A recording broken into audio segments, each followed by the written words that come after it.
The adage of "you can tell a lot about a person by the company they keep" could not be more accurate, especially when dealing with the Clintons. It appears that every time there is a scandal that emerges from Washington, D.C., it somehow is connected to the Clintons and their friends. Over the last few weeks, the American people have been inundated with claims of sexual harassment from Hollywood actors to top politicians, and each one is worse than the last. Now, another massive scandal has been discovered that involves a top Hillary Clinton associate and a truckload of taxpayer dollars used to keep it all quiet. In the 40 years that the Clintons have been in the political spotlight, they have made a lot of friends along the way. However, the Clintons were not too careful when choosing the company they kept, and after all these years those choices are coming back to haunt them. The majority of the Clinton family's associates, friends, and co-workers have turned out to be felons, thieves, crooked politicians, and underage sex offenders. For instance, their good friend Webster Hubbell pleaded guilty to stealing at least $394,000 from his Arkansas law partners and more than a dozen clients, including the U.S. government, and eventually went to prison.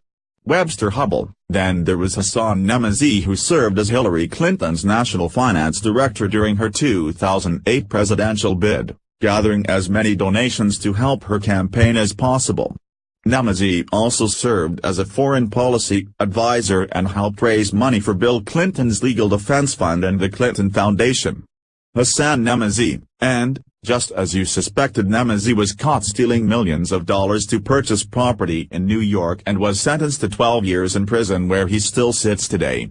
Of course, the list could go on, but you get the point, right? So, it comes as no surprise that another top Clinton associate would be caught up to no good, and this one will be hard for Hillary to explain away.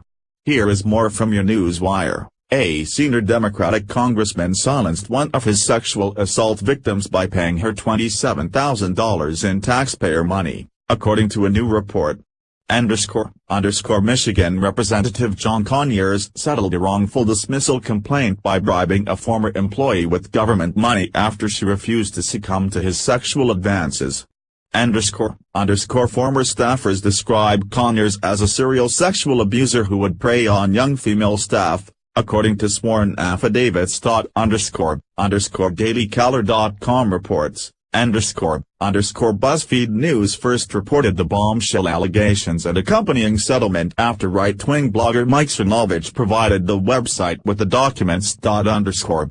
One former female employee filed a complaint with the Congressional Office of Compliance in 2014, alleging that she was fired for rebuffing Conyers' sexual advances.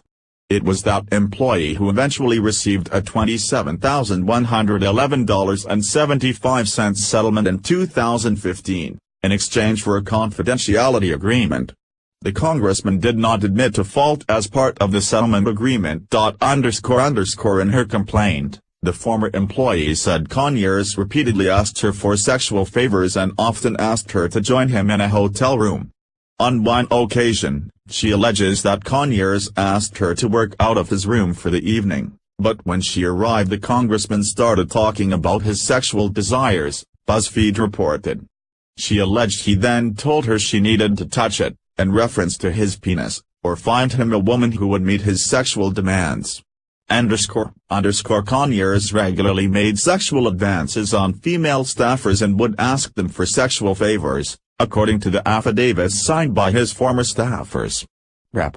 Conyers strongly postulated that the performing of personal service or favors would be looked upon favorably and lead to salary increases or promotions, one former employee said in an affidavit. He also allegedly abused taxpayer funds to shuttle in women with whom he had sexual relationships. One of my duties while working for Rep. Conyers was to keep a list of women that I assumed he was having affairs with and call them at his request and, if necessary, have them flown in using congressional resources, one affidavit states. Another staffer told BuzzFeed that Conyers, who was the longest-serving congressman, used taxpayer funds to fly women in to see him. The bombshell allegations come just days after it was revealed that the Congressional Office of Compliance spent $17 million of taxpayer funding on harassment settlements, including for sexual harassment. These allegations are serious and could land Conyers in prison for using taxpayer money to silence victims that he sexually harassed. The time has come for all these nasty individuals to be routed out of Washington, D.C. and replaced with those who have morals and a sense of integrity. President Trump was not kidding when he said it was time to drain the swamp, and from the looks of it may need a couple of more flushes.